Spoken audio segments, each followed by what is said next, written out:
Hallo Parkstad, ik ben Erwin, ik ben in Eigelshoven en hier is Beleef Eigelshoven. Allemaal kraampjes en activiteiten. We gaan eens even kijken welke activiteiten.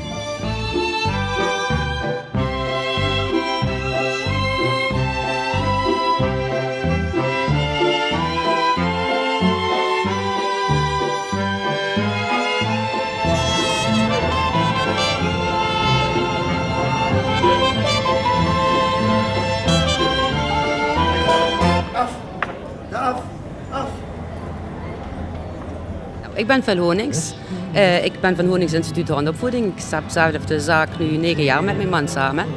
En vroeger heeft Harry zijn vader de hondenschool gehad, waar ik gewerkt heb. En u zei, je had een probleemhond. Wat moet ik me voorstellen bij een probleemhond? Ik had een hond die mij 3 jaar lang band en blauw gebeten heeft. En van daaruit ben ik instructeur geworden. Ja, want ik ben veranderende, niet de hond. Het ligt niet aan de hond, het ligt aan de mensen. Ik neem aan, een tik geven aan een hond, dat heeft geen nut natuurlijk. Nee, absoluut niet. Een tik geven heeft helemaal geen nut. En zijn we ook absoluut op tegen. Want een stukje opvoeding, dat is heel erg belangrijk. En een band met de hond. En zo'n parcours, hoe lang duurt het om een hond zoiets te leren? Nou, de jongste die is nu 4 weken bezig. Dus het is nog opbouwen. En de oudste die is een jaar of 2 bezig. En die is ook pas 2,5. Ja. Wat is nou het moeilijkste onderdeel? Zo'n tunnel lijkt me best eng voor zo'n dier. Ja, heel veel honden hebben moeite met donker. En daarom werken wij met tunnels, ook in de gewone cursussen. Dat ze daar al aan wennen. En het moeilijkste is de ladder. Ja, wat zijn jullie aan het doen? We zijn aan het kiten. Maar wat krijg je dan? Een henkelbaan. Voor? Weet ik eigenlijk niet, gewoon omdat we het leuk vinden. Dat mensen kunnen hinkelen. En jij bent van de scouting? Ja, Vandaar, hier staat SE op de grond, hè? Dat staat voor... scouting Eigelshoven. Kijk. En hoe bevalt het bij de scouting Eigelshoven? Superleuk. Ja. Wat doen jullie zo al nog meer in plaats van henkelbanen tekenen? Koken en kampvuur maken, pionieren. Wat is pionieren? Zo'n dingen bouwen, zo is dat. Ja, dat weet ik niet. Oh, dank je, daar heb ik weer wat geleerd vandaag. Ja, en dit is een mastworp. Ja, klopt dat, cameraman? Dat klopt. Ik ken verder niet zoveel van dat scouting, de sjorren. Dat is het woord wat ik geleerd heb. En ik dacht ook dat het hele andere dingen waren. Maar ik moet zeggen, ik zit stevig hier. Dus dat is goed gemastworpt en geshort en gebouwd. Top.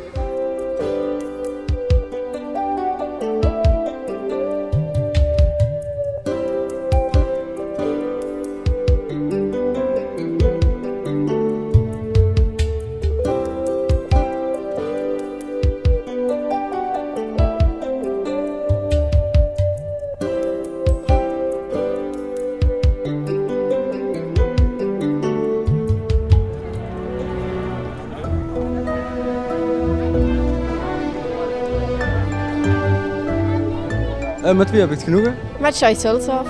Van? Beauty by Joyce. Oké, en wat doen jullie? Ik heb een schoonheidsinstituut hierachter. En wij doen schoonheidsbehandelingen en heel veel huidverbetering. Lichaamsbehandelingen, lichaamsmassages. We doen rimpeltjes opvullen, microdermabrasiebehandelingen. Ja, heel veel. Ja, nu lig ik hier ook in een stoel en heb ik gelezen, ik kan hier je hand laten masseren. Waarom is dat belangrijk dan, dat je handen laat masseren? Ja, vandaag kun je de handen hier laten masseren, omdat we hebben een stichting in Eigelshoven. Stichting Stivozina. En die stichting die doet in Afrika een project opzetten voor kinderen met sportontwikkeling. En hier kun je dan vandaag je handen laten masseren, dat kost €5.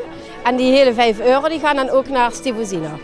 Als je dat wil, dan kun je vandaag een handmassage hier even ondergaan. Ja, ja, dat ben nu wel benieuwd geworden eigenlijk. Ja. En hoe lang duurt zoiets dan? Of let je dan op tijdens het masseren? 10 minuutjes duurt het ongeveer. Nou, de druk is gewoon heel licht eigenlijk, omdat het een ontspannende werking moet geven natuurlijk. En je probeert ook altijd alles af te voeren naar de lymfe, dus zeg maar afvalstoffen. Daarom doe ik ook deze beweging maken, zo'n strijkingen om het af te voeren naar je lymfe, die zit hier. Oké. Ja.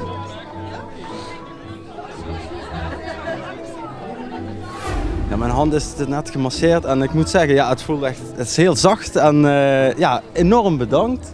En ik ga dat vaker doen, denk ik wel. Dat is heerlijk. Nou, Parkstad, dat was hem er weer. Erwin in Eigelshoven bij Beleef Eigelshoven. Allemaal activiteitjes en kraampjes. En die handmassage, ja. Het is net alsof ik een nieuwe hand erop heb gezet. Hè. Nou, tot de volgende week. Dag.